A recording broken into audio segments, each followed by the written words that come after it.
Okay, we're rolling, and this is going to be a great podcast today, and we have a wonderful guest sitting in his studio there. But before we get to Shawn, I'm going to introduce our co-host today, great friend of mine, Mr. Jayson Brinkworth in Regina, Saskatchewan. How you doing, Jayson? Good, man. Thank you so much for letting this thing shake down. This is great. Thank you for putting it together. It's all because of you, and we appreciate that. And also want to make mention for everyone that's listening, Jayson is a fantastic drummer and great guy overall, but he also has a new company as well, Stickman Clothing Company, and they sponsor this podcast as well. And I just got some more clothing from you in the mail. It came yesterday morning. So thanks for all that. And it's awesome stuff. So stickmanclothingcompany.com and check out all that cool stuff. So nice to have you here, and congratulations on all your business success. Thank you so much. Yeah. So today is a great drummer, Shawn Pelton. I shouldn't say more than a great drummer, a fabulous drummer. And I know a lot of you will be knowing who he is and his drumming stylings. And of course, you see him in the house band on Saturday Night Live. And he's played with everyone you could ever imagine. I was looking over the list, and it's quite vast, the amount of people you've played with, and I should probably mention the more people you haven't played with, it'd be a shorter list. That's exactly. But welcome to the podcast. Nice to have you here. Oh man, really honored to be here, and thanks for having me. And man, Jayson, so good to see you. It's been a long time. So absolutely. Anyway, thanks for pulling this. So let's talk about how you guys have your connection, and talk a little bit about that, Jayson. Well, it was 2011. And I had been running some drum events in Saskatchewan, one-off clinics, and I had always wanted to have a drum festival. And the year before, a great drummer from New York, Dom Familiero, was here. And after the clinic, we were talking, and he said, well, you should just do a festival. Just do it next year. And I was like, well, I have no idea how to do it. So with some parts that were moving around, Keith Urban happened to be in town one weekend in September of 2011. I got a hold of Chris McHugh, and Chris said he'd be into doing a clinic. So I thought, well, who else would I want to have come do this? I thought I'd have two guys. And there was a modern drummer festival from 2010 that was absolutely amazing. The lineup was incredible, and it was like a wish list of all these people I would love to have. But the one guy on there that I was like, I've been a fan of for a long time was Shawn. And I was like, okay, I'm stretching for the moon here, but I'm going to just send a message. I'm going to send a message out there. So somehow I got his contact info, sent a message, and we just started chatting. And next thing you know, he's here for the drum festival in 2011, and it was him and Chris McHugh in September. And I still have no idea why he said yes to that. His bags didn't even show up when he did the event. So, but it was so amazing, and it was incredible, and I remember it like it was yesterday. And that's, we had met each other. And just playing's one thing, but man, hanging out with you for that 48 hours, I honestly, that changed my life. I thought about things a lot differently after spending time with you. It was unreal. And that was a blast. We had bad luck, I remember, with the luggage, but man, we had great luck at the dice table. Oh, you did. That's right. We had fun. Twice. It was amazing. You came in and you were like a tornado, and then he left town, and everybody was like, "What just happened?" It like changed the whole city. This guy just came in, and it was unreal. Yeah, it's always fun when you get lucky on the dice table, man. That is really fun. Yeah, but it was a great clinic, and man, it was so fun to see Chris play, and then I think he was playing in town that's right. We went time too, and the next night we went and saw him. Yeah, and he sounded great, and you've done it years since then too. Like how many years have you done it now? Well, it went up, the festival went up to 2014, and it got real big real fast. Like it ended up, we had like Steve Ferroni and Bernard Purdy was up here, and Aaron Spears, and it was just this huge lineup, and it got big. And then we were running a drum camp at the same time, and there was just too much going on. So the camp went a little longer, but those events have subsided since. The music school is busier now, and other things are just kind of taken over. But I've got the itch to do it again. But man, that pocket of like 4 years was magical. Yeah, a lot of fun, man. That's really So the school, are you running a school up there now? We've had the school. We've had the school. It existed. It's been in business for almost 20 years now. A couple of us started it, and so just teaching private lessons and stuff. So that transitioned all through this with online and in person and stuff. But yeah, it's education is a huge part of what goes on. You have to give back, right? That's just how it's all sort of works. Yeah. What is it about drum clinics that really click, right? Because there are some guitar clinics, there's not a whole lot of bass clinics, all these clinics, but drum clinics seem to really resonate with drummers. And I guess it's the community, right? That's strong. But what do you think that makes that so popular? Yeah, well, drums, they can be so much fun, to just hang out and see somebody play and blow the roof off the place, or show musical sides too of so man, the clinic thing it can really be a blast. It's kind of a shame that we're sort of segueing into an era, with the YouTube thing, where maybe the clinic thing isn't as prominent as it used to be,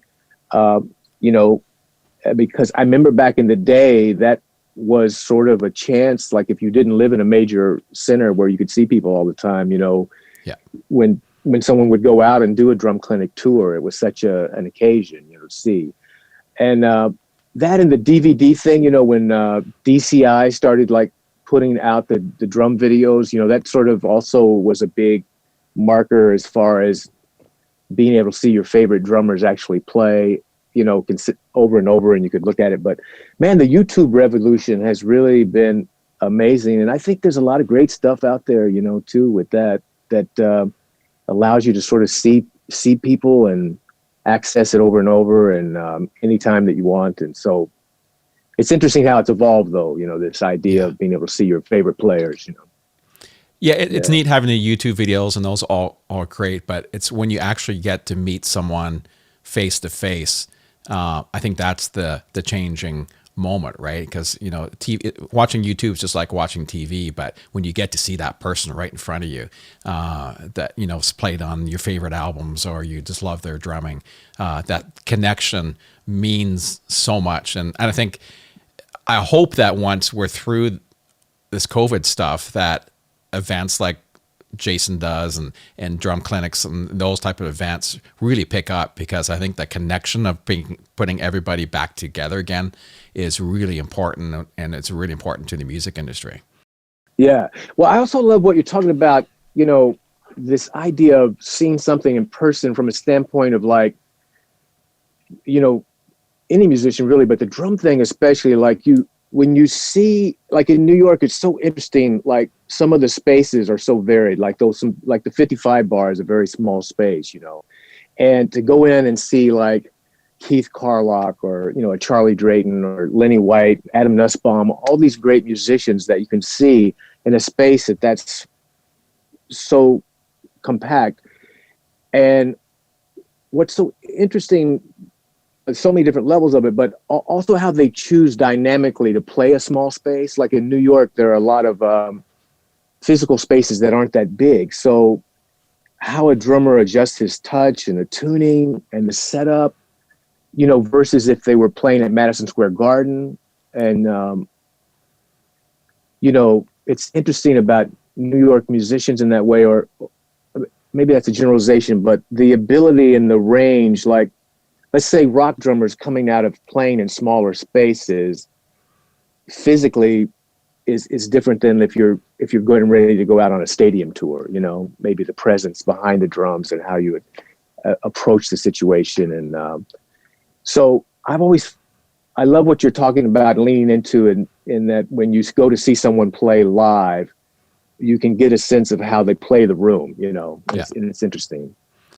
And I think that's a really cool point to talk about as a drummer. Both of you, I play a little bit of drums, not close to any of your skill level, but it's on my list of things I've done in my life. But also am a studio guy. I'm a front of house guy. I'm a recording engineer, and we deal with drummers all the time. And I think talking about playing in different size rooms is so important, because I always have, and I wouldn't say arguments, but I'd have discussions with drummers that when we're playing a certain size room, that you really have to play to the room, and can't always play full tilt all the time, because it doesn't work in every room.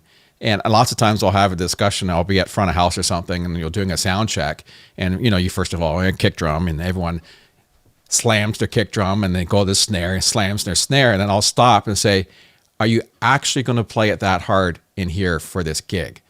And they're like, "Well, probably not. So why are we sound checking it this way?"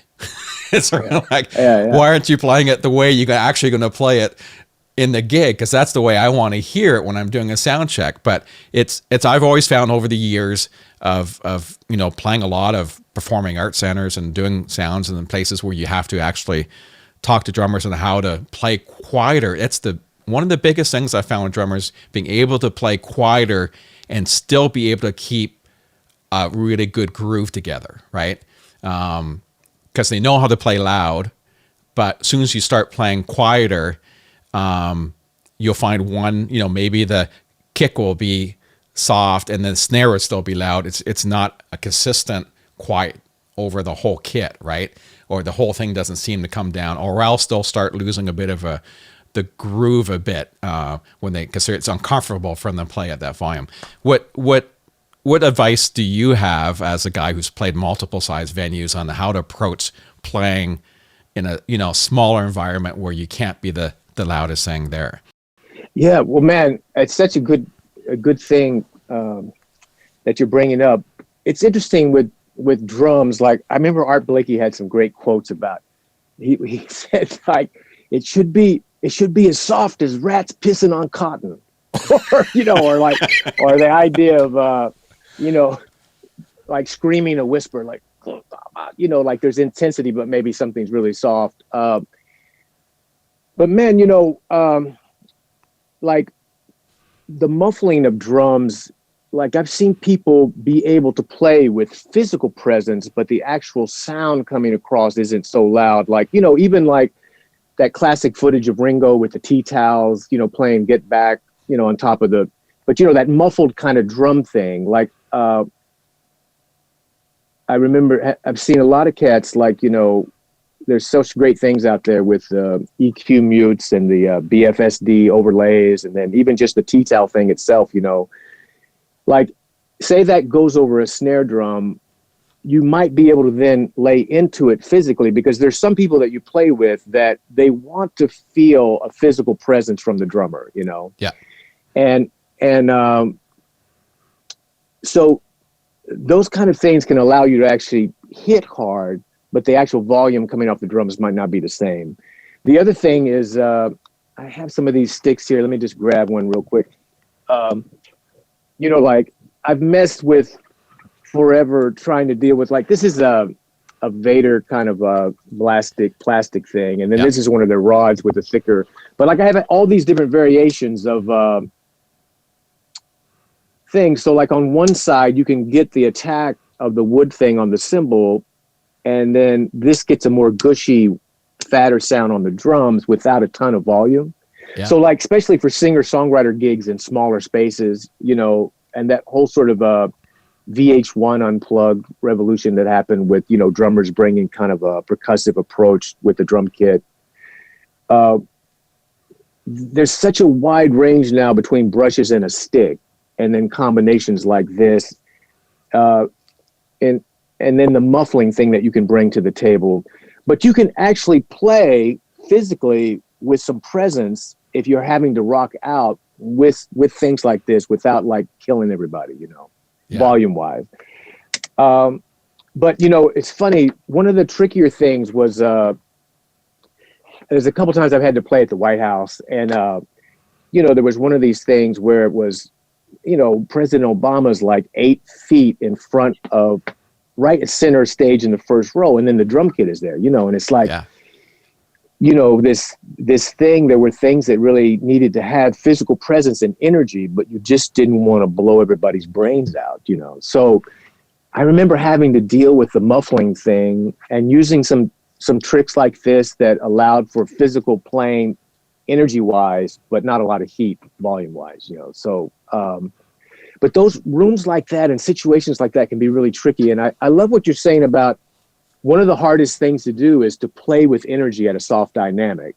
But, and the other thing, though, is that if all of a sudden you're having to do an audition for a stadium tour and keeping strong and even time where somebody wants to see a lot of physical action happen, like if it's Ozzy Osbourne or a metal tour or something like that. I mean, man, the physical presence of that kind of drumming is really challenging too, So I think, if you're going to work a lot in a lot of different situations, the wider range you have to fit into different situations can allow you to work more, But I always hesitate to think that one's better than the other, or because different situations need different. One man's food is another man's poison. Alan Dawson used to always say that to me about the great drum teacher, and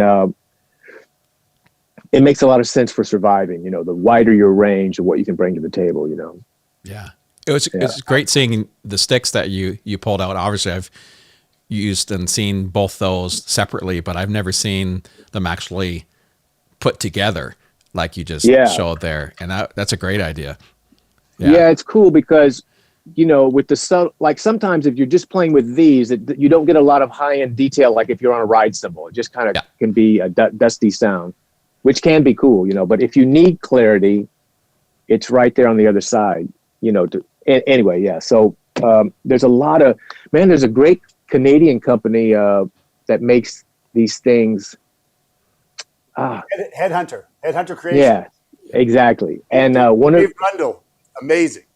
Yes, yeah, really creative cat. And one of his things is, I know I have one somewhere, is this thing called a sporon or something maybe, but it's kind of like the corn husk version of this. And then he's got some thinner plastic things and then a little ball, a beaded ball, so that it allows you to have even more clarity if you need it, like on a hi-hat or, but kind of a two-sided approach for that, But it's interesting with, the whole singer-songwriter thing and having to come up with parts in the context of, let's say, acoustic instruments or acoustic guitar and these kind of combinations and the approach of exploring what's out there beyond just like sticks. It's a whole world of color out there, Yeah.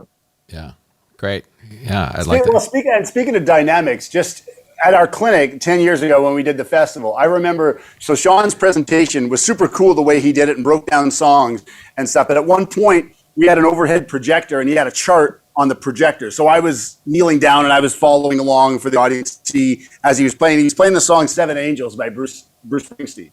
So he laid into the groove and I was about 3 feet away from the drums. And man, I have never felt like I was being towed behind a semi like that in my lifetime. It was unbelievable. Just the feel that was coming off the drums when you were playing was amazing. But if you want to see Shawn, like this is just my own personal thing, but if you go watch the Sheryl Crow DVD that he did and you want to see that physical presence of really playing, you get a big variety of what he's doing in there. The Modern Drummer Festival with House of Diablo, all the creative stuff he did on that, unreal. But there's a record he did with Abbey Lincoln in 2007. Man, that is one of the most beautiful pieces of playing I've ever heard. The brush is gorgeous. Yeah, I really appreciate that.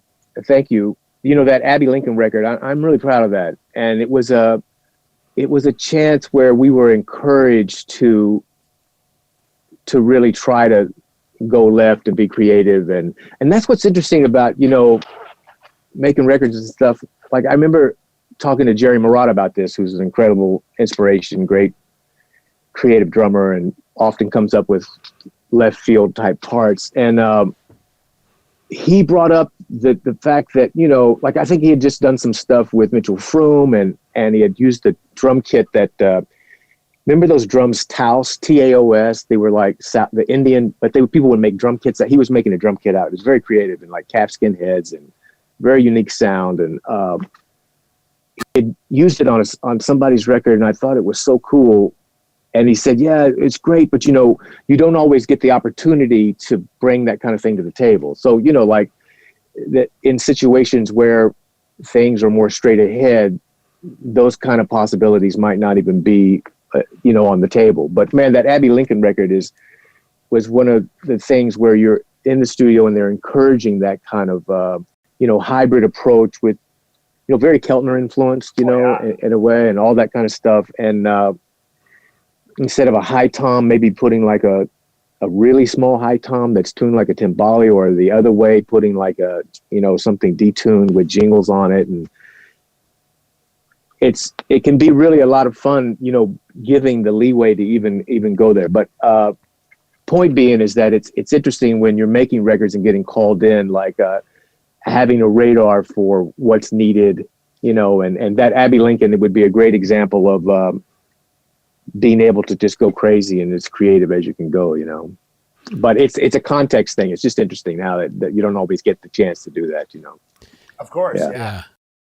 Speaking of kind of the radar thing, knowing what to bring to a session, what is your conversations usually like when you're getting hired to do a session going in and knowing what to bring in for a session? How do you usually approach those conversations? Yeah, man,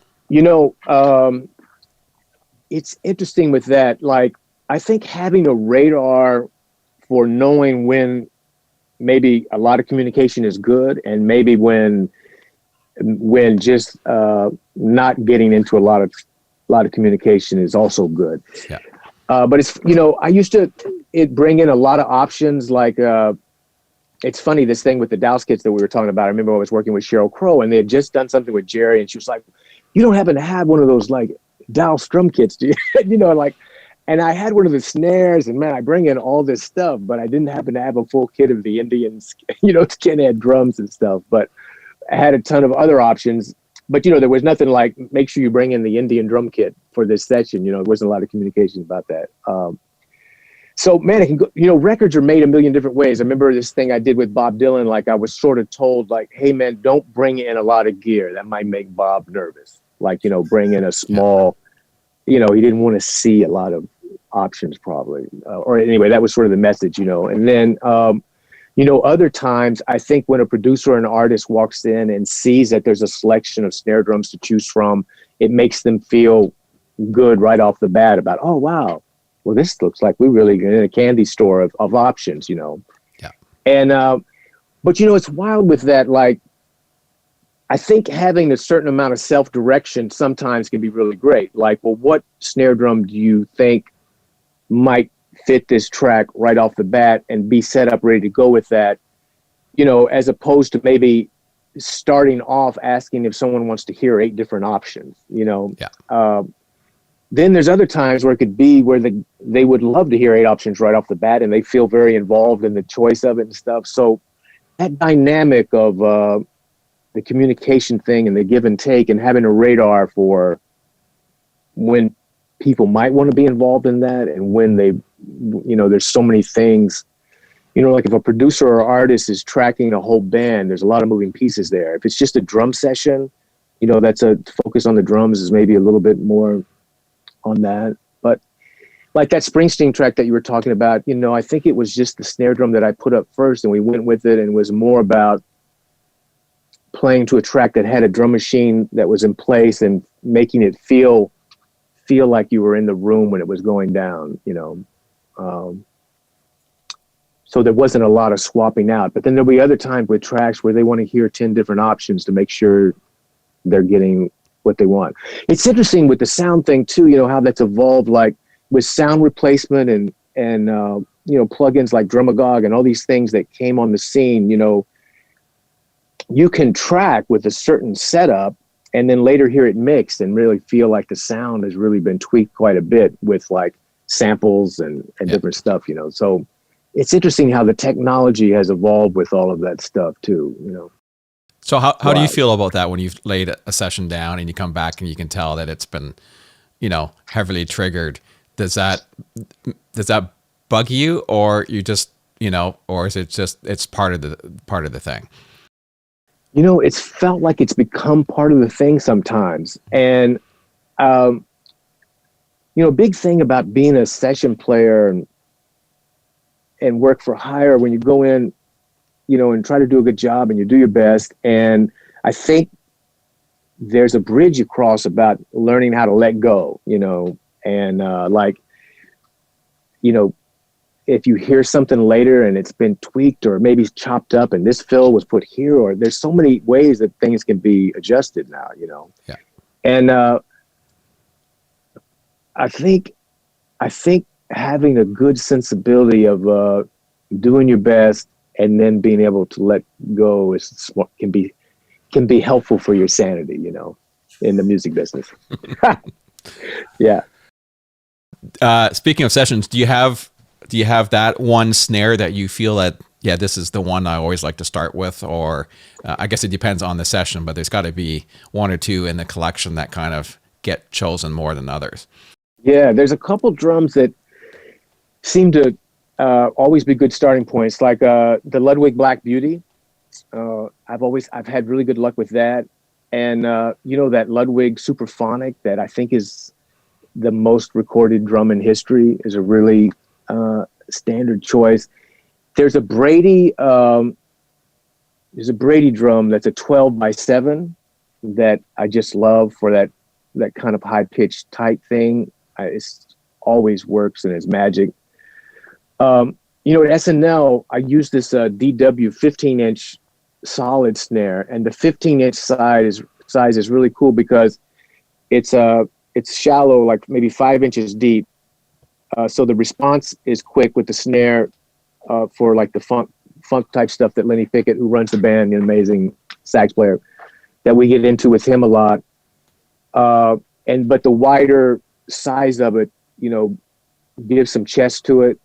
And then I have a side snare that's kind of like similar to what that 12x7 kind of size for two options with snares, But for records, I think there are snares that fill a slot, and the Black Beauty, Radio King solid shell drums with the baseball top edge can do a really warm, fat thing that's beautiful.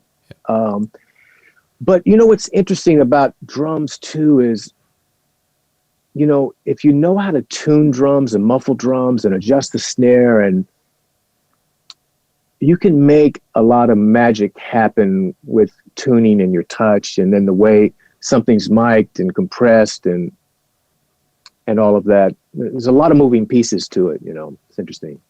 But there are some pieces that I can always count on, I feel like, yeah. Yeah. Certainly is the tuning of a drum kit is, how important is that? I mean, that's I always find that as drummers out there, you would know better, but there's almost, I don't think as much learning or YouTube videos or talk about proper ways of tuning a kit. Am I right or wrong on that? There should be more education on that. What do you think about that? Yeah. The tuning thing, can be very mysterious to a lot of people. There is sort of like this physical, I think, properties about the bottom head in relation to a top head. So like if the bottom head is tighter than the top head, the air moves more, so it kind of will ring longer perhaps. If it's the same pitch, that it doesn't ring as long. And then if it's looser, maybe it's even a shorter decay. And then, detuning a lug sometimes can get you that bend, so the relationship of all of that. And then also the muffling thing can, like a really bright jazz kit with coated ambassadors is going to sound a lot different than, a fatter vintage kit with bigger sizes that maybe have tea towels on it, obviously, So then it gets in also to muffling and head choice. But this physical relationship between the bottom head and the top head is one thing that I think is interesting to sort of grasp and understand. And then also this idea of detuning one lug can get that bend thing with toms, There's people that go as deep as trying to tune the toms to the pitch of the song they're in. And I think that's an interesting way to go, And then for me, it's a little bit more intuitive. Like I can tell if something's working or not, and we'll tweak it if it isn't, But it is kind of dark science for some people. So yeah, more knowledge would probably be a good thing on that. Yeah. Yeah, and just studying players, you know what I mean? Like if you're listening to a guy like Levon Helm and you listen to the sound of his kit, which is his hands playing, but those drums are fairly loose, but he's pulling an amazing tone out of there. And it's like, well, that didn't have much to do with any tensioning or tuning he's done. He's just, he's playing Levon, well, it's Levon Helm, first of all. Yeah. Man, I mean, I'm glad you bring him up because I was so lucky to have been around some of those midnight rambles and gotten to play with him. And that whole scene up there in Woodstock was magical when that was happening. And when he was around, and his drums were sort of muffled. He had sort of the zero rings on some of the drums, for some muffling. And but you're right, it is a lot of his touch, but total different tuning and setup than, let's say, Stuart Copeland with the Police, where maybe things are cranked and ringing and cracking. Like he had more of a little bit deader, warmer sound. But what an incredible musician, man! Wow, yeah, so inspiring to be around. Absolutely, and the fact that you got to hang with him and play at those things, like that's a story in itself. I can't even imagine all the stories from that. Yeah. Well, it was cool. He would always have other drummers around sometimes because he would come out and play mandolin on some things, and then someone else, would sit behind the drums. And I got to play some with them up at Newport before he passed away for the folk festival. And even after he passed away, I've done some of the shows up there. He was very, very giving and welcoming and arms out, and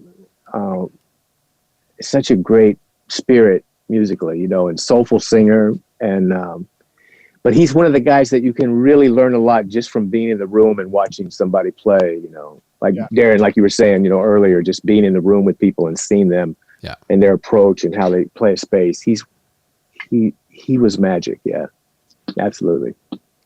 Yeah, a lot of those guys I found that I've sat in on sessions and different things. If you're at the NAMM show or something, you see somebody, and it's not even learning their techniques. It's just the inspiration you get from them is the valuable lesson, and it makes you go home and want to work harder. And obviously you pick up cool techniques and different things, but I think for me it's always been, seeing someone and the inspiration you get from how great or how moved you were from them, that inspires you to get better and work harder at what you do. Yeah, I love that. The idea of seeing someone and being inspired by it, as opposed to like, oh man, I could never do that. I got to, kill. But yeah. So that's a great point. The inspiration of it. Yeah.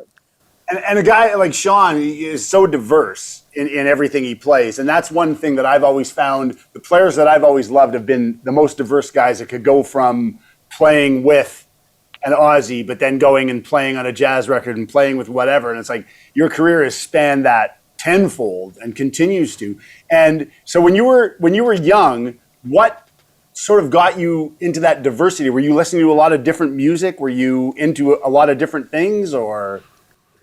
Yeah, well, it's interesting. Like when you grow up in the States, at least back in the 70s, there was sort of like the music thing was part of the public schools, that when you came up, you had to take music. And so,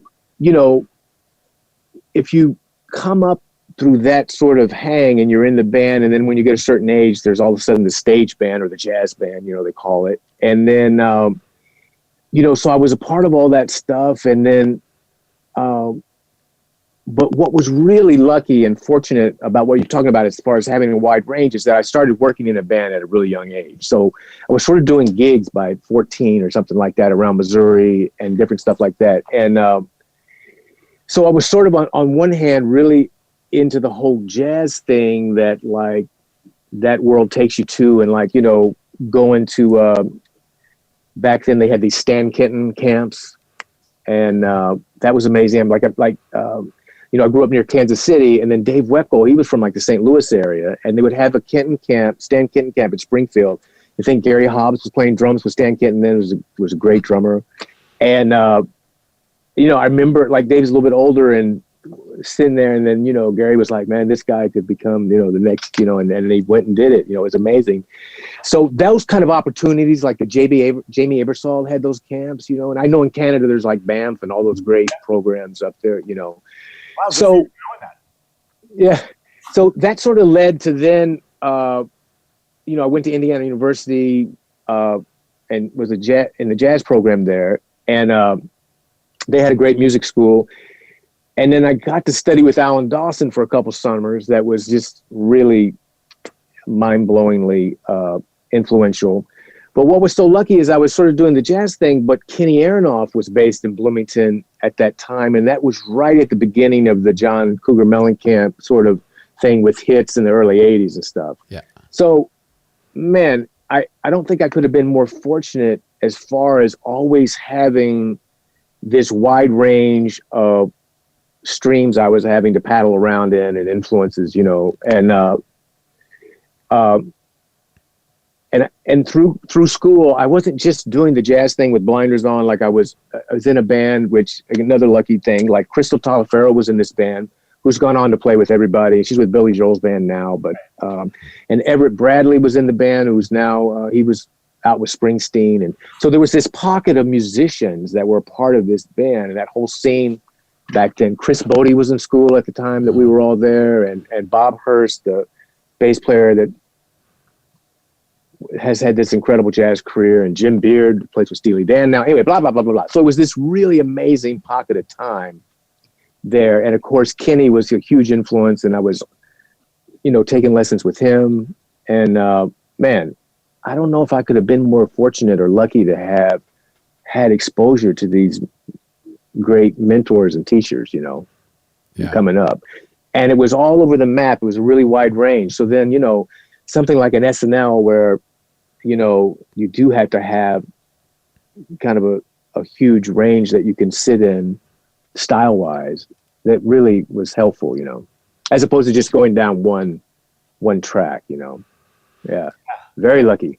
No kidding. Well, it's just great how the school, not so much the school system, but all the school opportunities that came along, helped with that stuff as well as working outside. Like I know how valuable that is, and especially for young players, with YouTube and stuff, you could, go watch Miles Davis with Tony Williams play from the 60s, or you could go watch Jimmy Cobb, or you could go watch Ginger Baker, you could go watch anything. And I think young students need to be into that. Like I think they should be open-minded, because now it's there for them. Yeah. I know. I was thinking about that the other day. You were talking about the YouTube thing. That I remember there used to be someone that you could order the VHS tapes of, say, Elvin with Coltrane, or Tony with Miles, and like, man, I would save up and try to get some of these like bootleg VHS tapes, and now to have access to all of that stuff 24 hours a day. I mean, that's pretty amazingly cool. It's almost too much. Right. I know. But this balance, I think, of like being really hungry to learn and all those kind of opportunities, balance with actually having to work and play 4 sets a night and make a gig happen and stuff like that was, really, really a great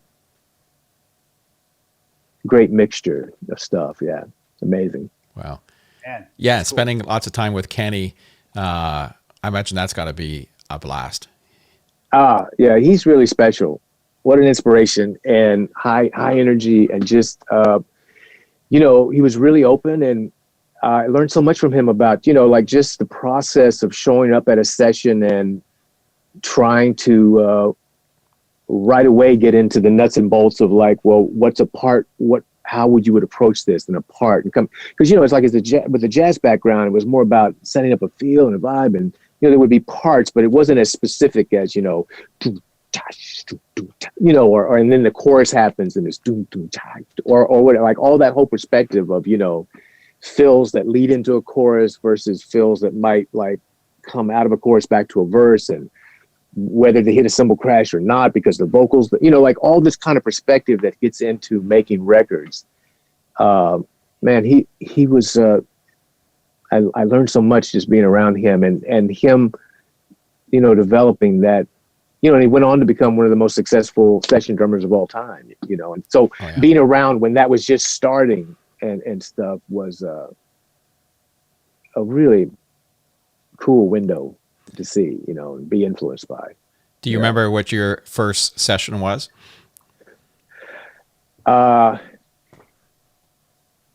Well, you know, there were, you know, coming up in New York, there was a whole thing of doing demos and people's projects. And then, you know, I remember I got a break playing on a Brecker Brothers thing really close early on. And that was pretty early on. And then that record went on and it got a Grammy, I think, for one of the contemporary jazz performances, which was lucky. But how I got in was I sort of knew the producers, and I think the drummer, who's one of my favorites, and doesn't need to know who, but I think that guy had a very specific idea of what the thing should be. Like, it was sort of like it was one of these like kind of swampy halftime shuffle things. And I think he kept hearing this sort of New Orleans snare drum approach for it, which was a very cool idea. But it took up way too much space for what the producers wanted, which was, you know, there were some programmed elements with percussion and different stuff, and they wanted the drums to have more air and space around this stuff that was happening. So anyway, I remember that was one of the first things that, you know, ended up having some success. And it was an interesting learning thing about, you know, having conviction. You know, the person that was there had such a conviction about what they were going to do, and it was hard for them to let go of that and explore what the producers wanted. And then someone like me was more of a blank slate of like, just so thrilled to be there, and let's try this. And, oh, okay, you don't want to do that? Okay, cool. Yeah, let's not do that. And, you know, just making it happen how they sort of heard it. And it's an interesting balance about when you're called to make records. Like, there's times where they want what you bring to the table, maybe with like you mentioned the Abbey Lincoln thing. Like, so, oh man, let's call somebody that has sort of a real percussive, you know, combination sticks, blast sticks and things happening, and very unique take on this, versus the idea of like, we need someone to come in that will listen to what we want and give us what we want, because we know what we want, or we think we know what we want at least. And, you know, so it's just interesting, this balance of like having a conviction about what you're hearing, but also being able to let go of that and give the people what they want, since they're sort of running the show sometimes, mostly, always. You know, Shakira was a great example of that. Like, and when I worked with her, I was in Vancouver at that great studio, Brian Adams, I guess, owns it. The warehouse, yeah. Yeah. But, you know, she had made demos of stuff, and man, she was set on hearing those demos we produced, note for note, but with real players, you know.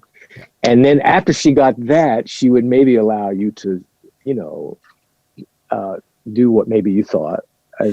But long story longer is that it's really, records are made in so many different ways. And this idea of being able to have flexibility in all the different situations that you might come across is a huge survival skill for, you know, playing drums for a living with headphones on, you know. Yeah.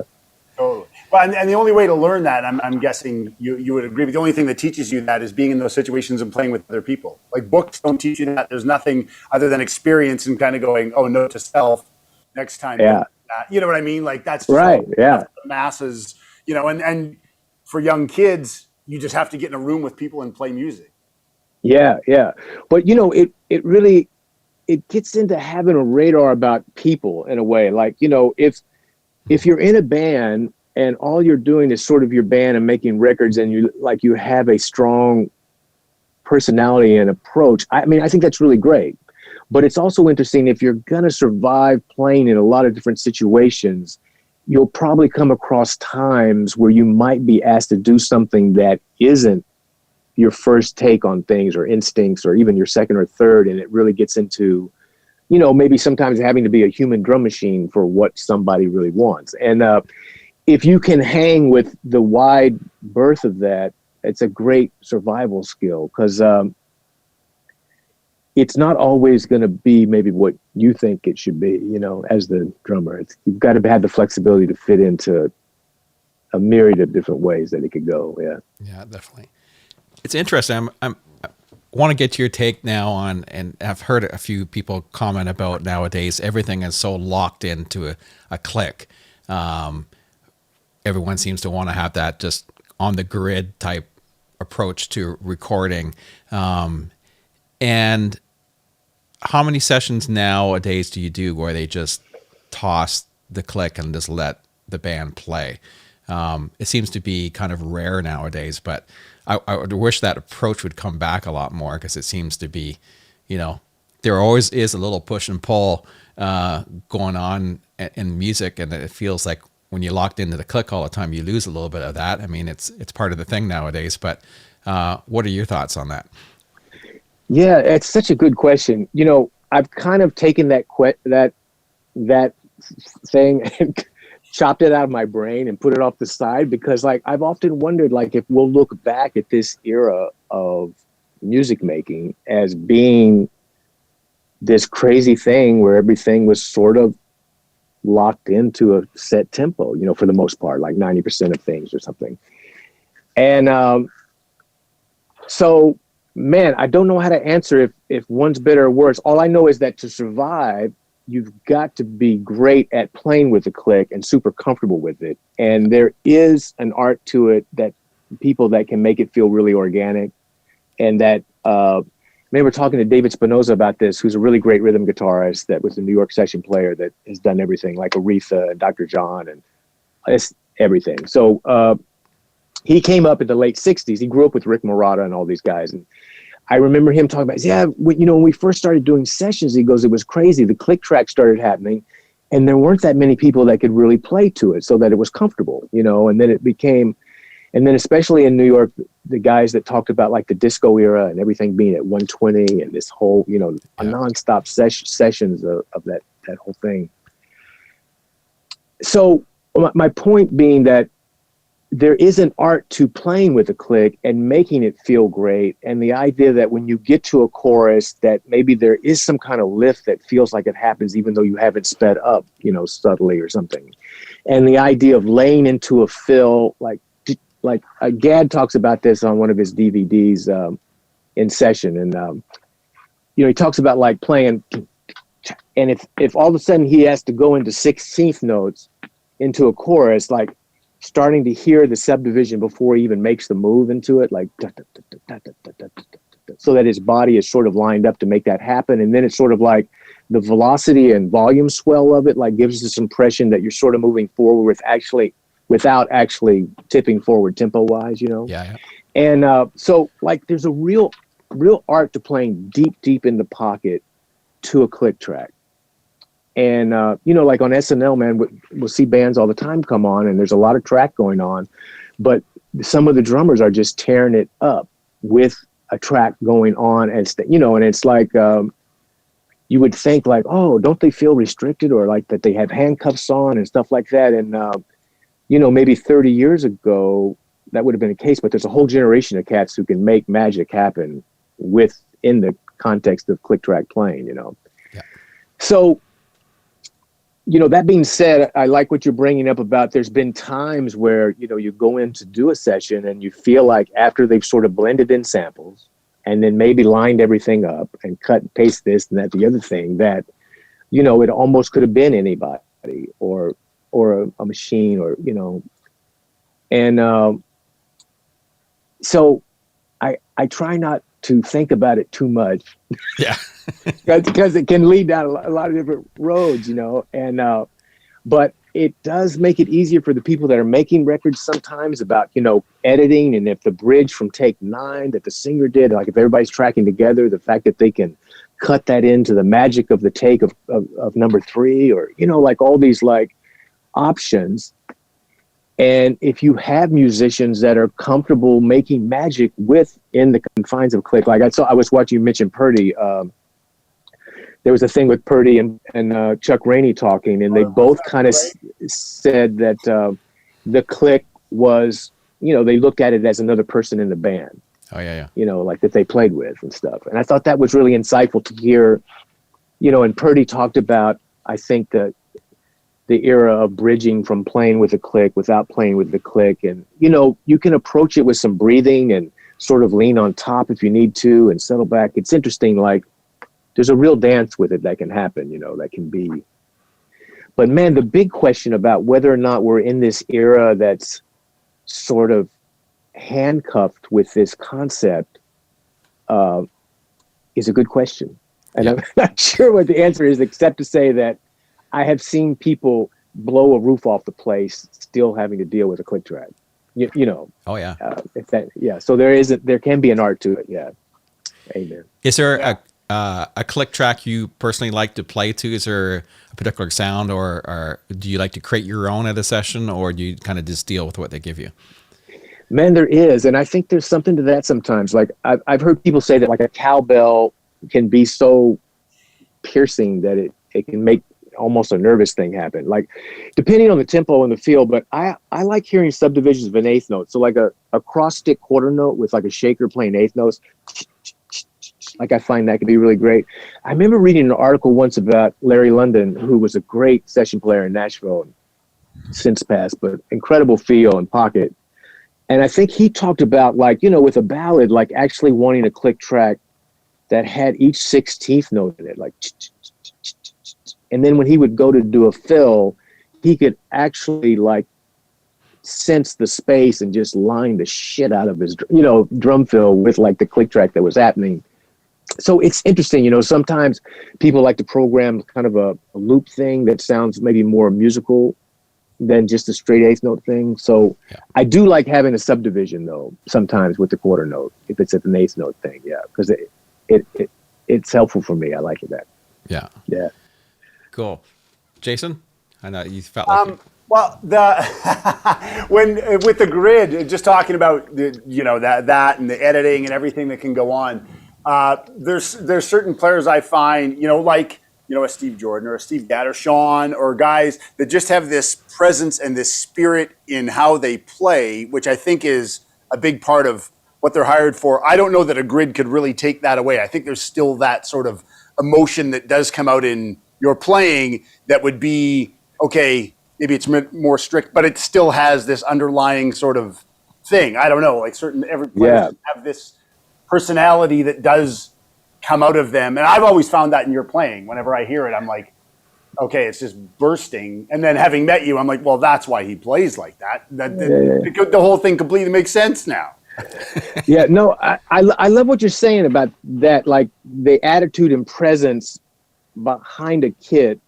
And you were mentioning, Darren, about doing front of house and sort of the kick drum and snare drum levels. Like, one thing that was so insightful getting to work with Steve and double drum with Steve Gadd, because it's so unusual to be two drummers to be together, was to actually hear his balance of how the drum kit with how he mixed himself, as a drummer. And like his right foot is very, very like solid and strong. And he gets the like clearest, like most consistent cross stick sound that I've ever heard. Like, a cross stick sound can be a hard thing to really have be like consistent and beautiful. Anyway, so his touch on the drums and the way he approaches, and I've often wondered if like velocity relationships or volume, like, and how that affects feel can be just as important as where something sits on the grid, so like the way someone interprets, drummer A, B, and C, the pony rhythm of it, and how the volumes sit, how that comes across feel-wise, I think can be just as important as it lining up absolutely right, And so, yeah, I love what you're saying, Jason, about a drummer's personality and presence and what's going on with ghost notes, and the swagger of how the eighth notes interpreted, and then the halftime shuffle thing, is really like a wide open universe of where that lays as far as like the MPC drum machine, which is like one of the big things for hip hop. Like the quantized thing on it, the way it works is like, it's like 50 to 75. And right in the middle at 66 is like a perfect triplet. So when it gets into halftime shuffles, like, or da, da, da, da, da, like a wide open or really tight. And then right in the middle, the same thing. But where I'm headed is that, the quantized range of something, it can be a moving target with halftime shuffles and these type of things. And the way people interpret all of that, is also another big thing with like ghost notes and stuff like that, Totally. Yeah. Yeah, and you hear so many different players play that. You hear Jeff Porcaro play it, you hear Omar Hakim play it, Ash Stone, and they all have, it's the same idea, but it all sits differently, just relating. I believe it's just their just personality sort of pushes it that way. Obviously how they've developed technique and stuff too, but I think that has a lot to do with it. But yeah, that's a good example because that's a hard groove. Like that is very, sort of ish. Yeah. But everybody can, sort of has their range and interpretation of those kind of feels. And then also depending what's on the track and if that's laying down something that you have to fit into. But yeah, it's wild. Everybody's personality still comes through and or often can come through. And then sometimes, man, things are so cut up and what Darren was saying, that everything is so on a grid that there are times where you feel like it could almost be anybody. I know in the old days, people would say, miss the idea of being able to absolutely identify, a Keith Moon every time you heard him, And I think it's a great comment. Of course, Keith was always in the context of the Who, but like someone like a Steve Gadd is a great example because you could identify his sound whether he was playing with Chick Corea or Paul Simon, in a completely different context, but a lot of times sound was the same. But, another side of that coin might be a situation of a drummer that has to fit in to a situation where they want you on a high-tuned Gretsch jazz kit, and then the very next song, they may want you on a really dead Ringo kit, and being able to swim in those streams and make that happen. There's an art to that as well. And maybe it's not as identifiable as exactly who the drummer is, but maybe that's not in this context for surviving, let's say, and working in a lot of different situations. Maybe having some transparency might be a positive thing. And then when the need is for to have a lot of personality, that you can bring something to the table. But that's interesting, having a gauge for when a lot of personality is needed and when more transparency is needed, Yeah, for sure. It's interesting you bring up ghost notes and playing, and there's nothing I like better than a drummer that has that ghosty snare thing or, going on all the time. It just brings this extra little rhythm to, laying a track down. But as an engineer, lots of times it's some of the hardest things to bring out in a drummer, because once you start adding a bunch of guitars and singers and whatever you're on, those ghost notes get buried so easily. And I struggle with that a lot, mixing stuff, trying to make sure those ghost notes get heard, or at least get in there a bit so it gets that motion going. I guess that's the big thing. But it's interesting. Yeah, that's interesting. It is, yeah. The ghost note thing is a trip. So do you have to deal with compression sometimes, to like bring those like lower notes up? Is it, or try to get overheads in so you get you get that you feel more of the kit more, and that brings up those little tiny things a bit more. But it's tricky to get those ghosty feels in there because I want to hear them all the time, but they get buried really easy. Yeah, man, I'm a fan of that too. Like I love Purdy's, those feels and the inside stuff that's happening and percolating within his feels, it's just like so magical. It's wild about that. I've been in situations where the ghost note thing, they might love it the day of tracking. And then when overdubs start happening, like if the rhythm guitar might be taking up some of that space, all of a sudden there can be like, well, if the drums have this ghost noted thing happening and now there's not a space for the rhythm. So it's interesting about how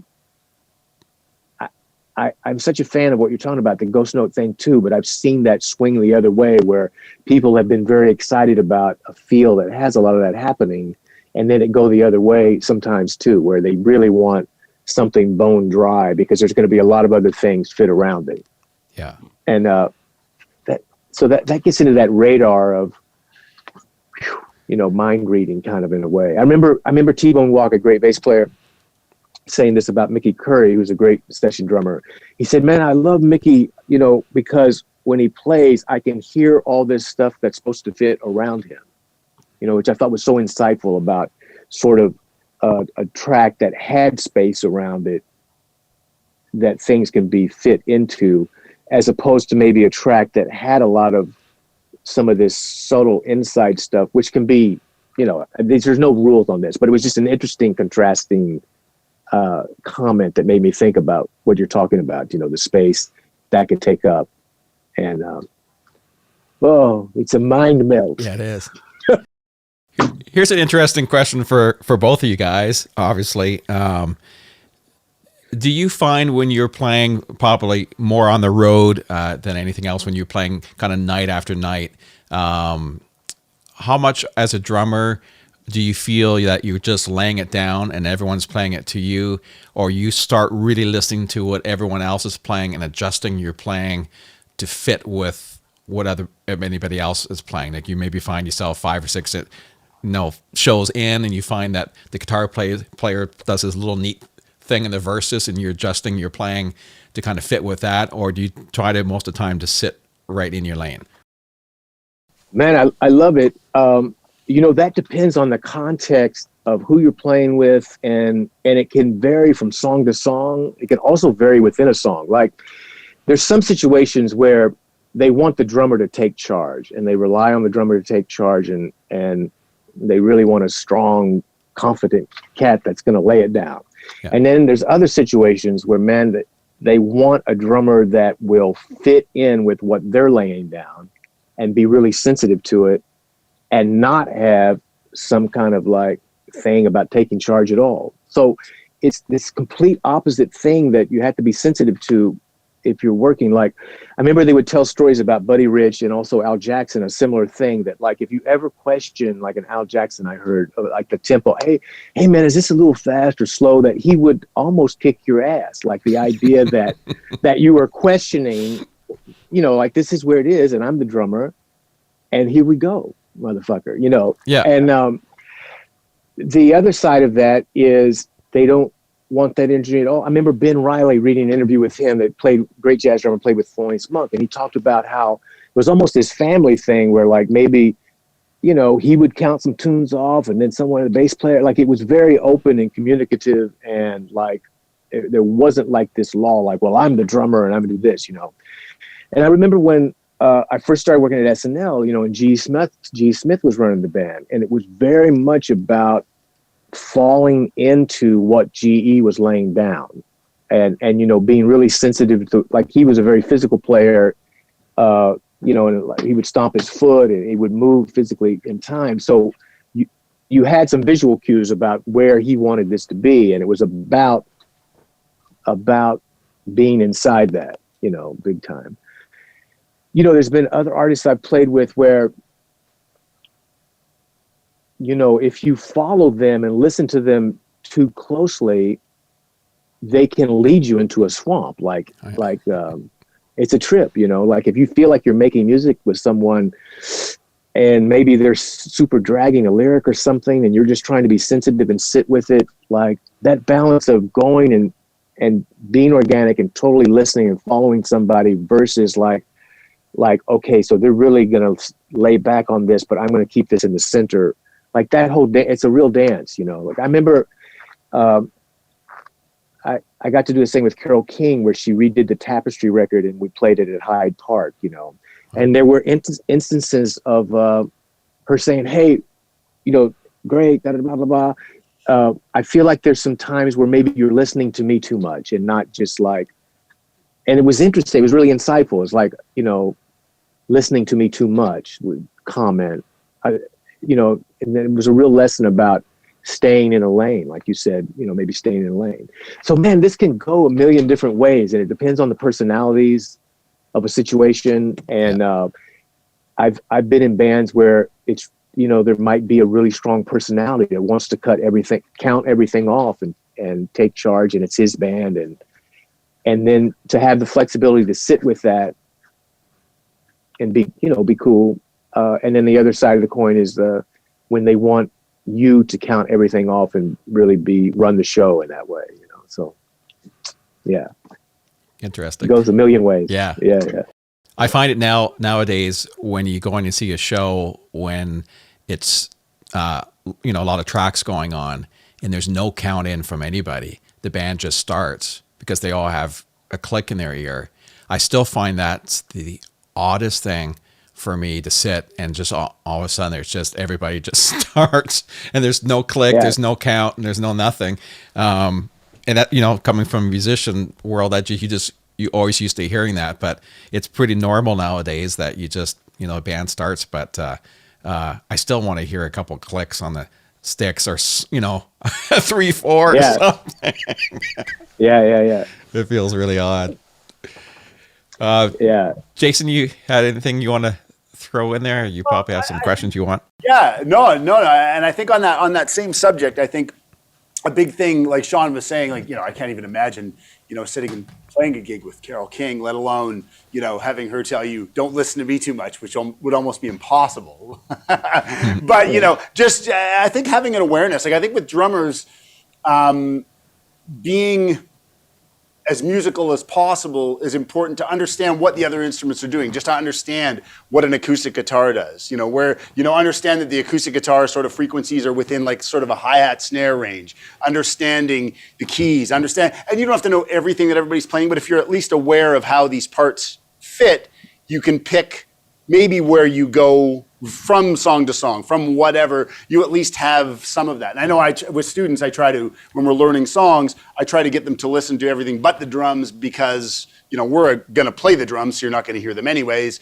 But just to be aware of these other things that are going on over top of it and how the vocal, I think that's super important for drummers to sort of cue into and just an awareness of all those elements. But again, it's radar, like you said, Shawn. It's just, all these things, you just try to amass this, and you said, I remember as you're talking about this, I remember at the clinic, you had said, drummers should learn how to produce themselves in the studio and maybe not ask so many questions, but if you can produce yourself, a lot of times you can, answer the questions before you even have to bother anybody. Right. Yeah.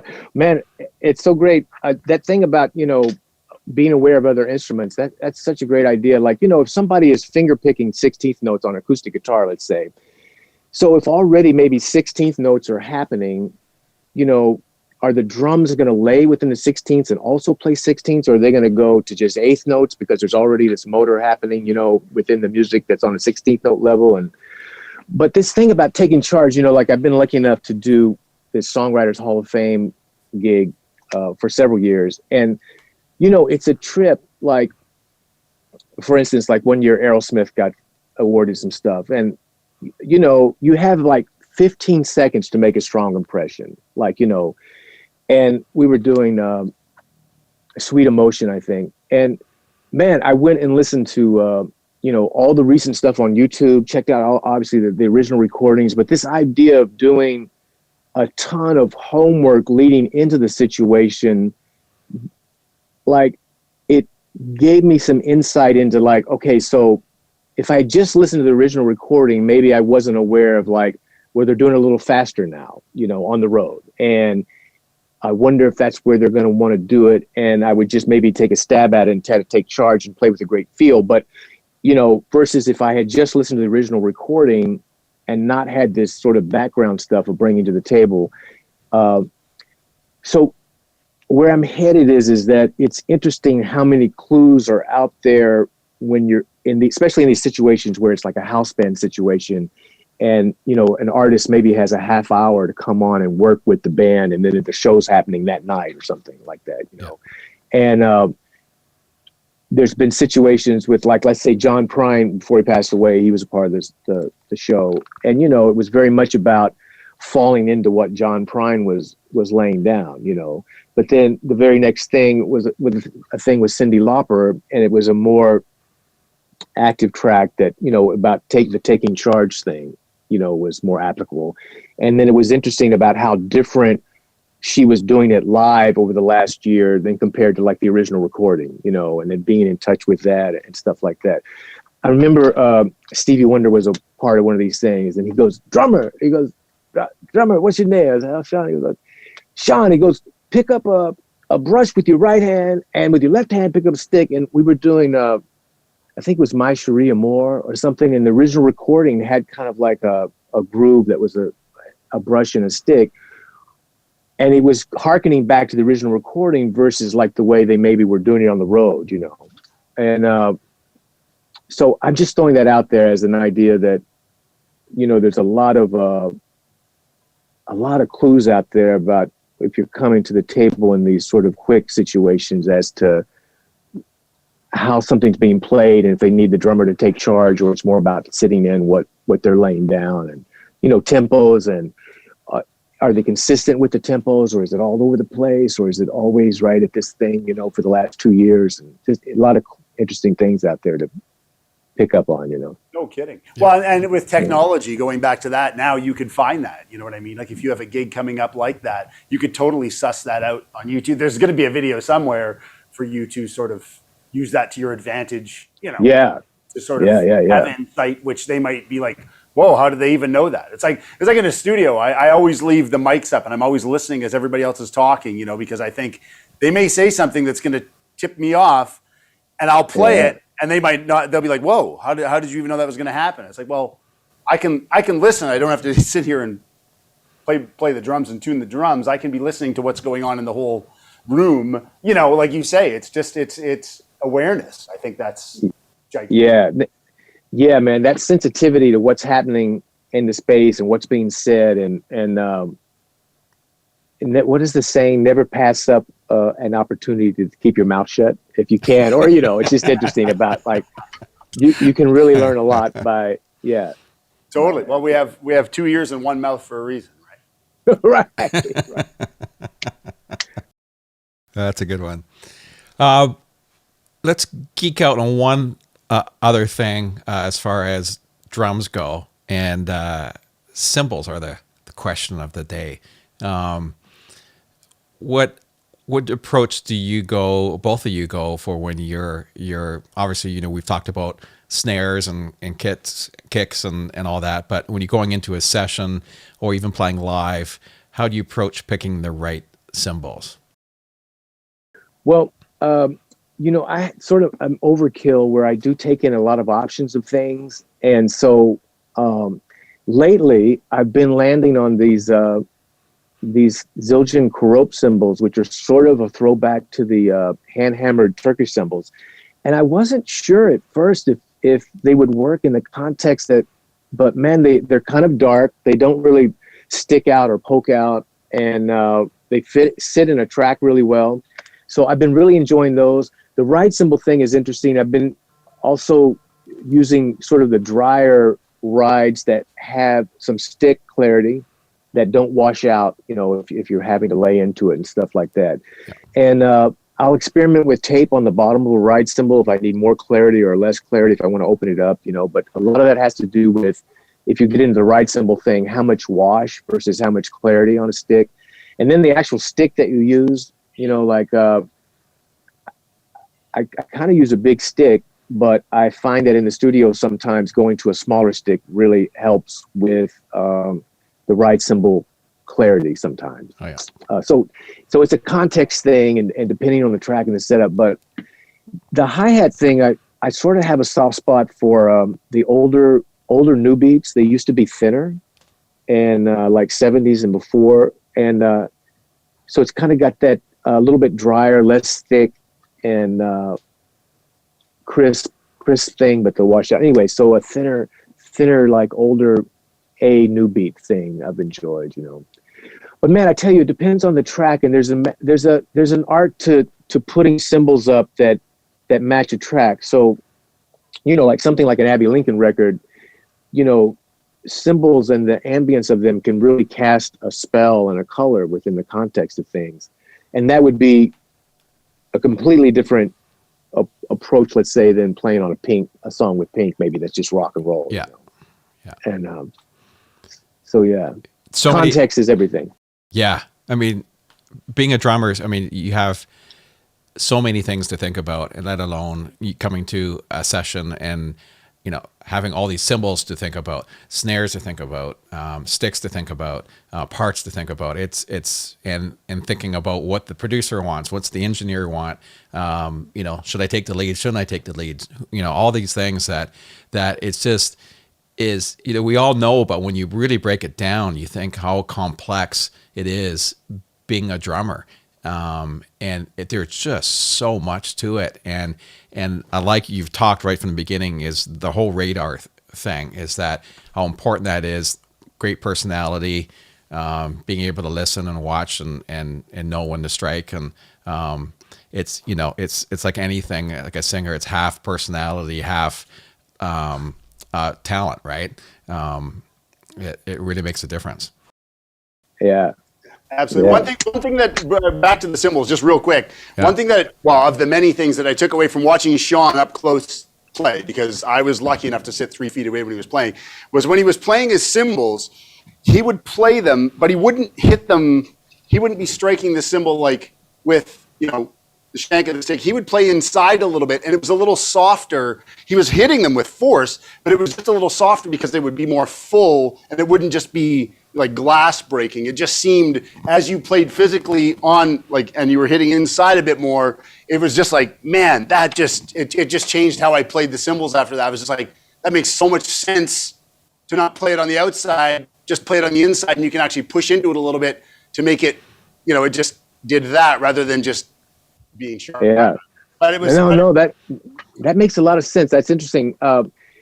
You know, and it's wild again with the physical thing and context, man. There's times where that kind of like heavy playing, you know, will get you fired, you know, and then there's other times where it could get you hired because they want someone that has a physical presence, you know. Yeah. And but man, getting a big sound out of the drum, especially in a rock and roll context, like I remember like Tony Williams had a grip that he used to talk about that was sort of, it was very, you know, in his later years, not like from the 70s onward, like when he started playing the big drums and, you know, the black dot heads and stuff, but it was all very single stroke orientated, and he almost gripped back here. And I always thought it was interesting how big of a sound that got, as far as it was a lot of language and single strokes and, you know, and it was a big sound that almost, it applied to rock drumming in a way, as far as getting a big sound. But, you know, that's totally different than, let's say, Levon, you know, with smaller sticks and like with a deadened sound and kind of that approach. So it's wild about, you know, how the physical nature of getting a sound out of a drum and how you approach it, and the context is a wide range there, you know? Yeah. Wow. Yeah. Well, let's wrap up on a couple of quick questions. I know we've taken a lot of your time, and it's been fascinating, and love this conversation. And a couple of things I always like to ask, and say you're probably in your drum room there. If you had to leave the house or where you keep all your drums quickly for a reason, say there was a fire or something, what would be the first thing that you grab on the way out? Yeah, great question. Well, that 12x7 Brady snare drum, that is a pretty special drum. Might look to grab that. And I do have a pair of hi-hats that have been signed by, like, you know, Roger Hawkins and Levon and Jim Keltner, and like through the years I've been able to, Purdy signed them, and Gad, and I mean, it's insane. And so I probably try to make sure I grab those too, you know. But, you know, it's interesting. I do think there are special pieces of gear but also, you know, maybe they talked about Al Jackson once, like showing up on the song Use Me Up, and he just sat down to a rental kit from SIR in Los Angeles and made it happen, you know. And so with drums and stuff, like if you have your tuning and your touch and the muffling thing together and all that, you know, New York, like I related to this, like New York, there's a lot of house kits that you have to sit behind and sort of make it happen. So the attachment to gear, I've tried to come to terms with as a drummer, not feeling locked into like, oh, I don't have my special snare here. I don't have, it's like, man, let's make this happen with what's in front of us and make it happen, one way or another. And so I like the idea of not being completely married to any kind of gear stuff, and more like hoping to have the confidence of how to deal with any kind of situation I've thrown into gear wise, and being positive about it, Yeah, that's good. Yeah. And one last one I always like to ask I'll throw two quick ones because the last one's food related, so we'll get to that. Obviously, you played a million places all over the world and played with a lot of people. Do you still have a place out there, a venue or a city or a country or any place out there that you haven't performed that it's on your list that says, I want to play here? Do you have one of those places?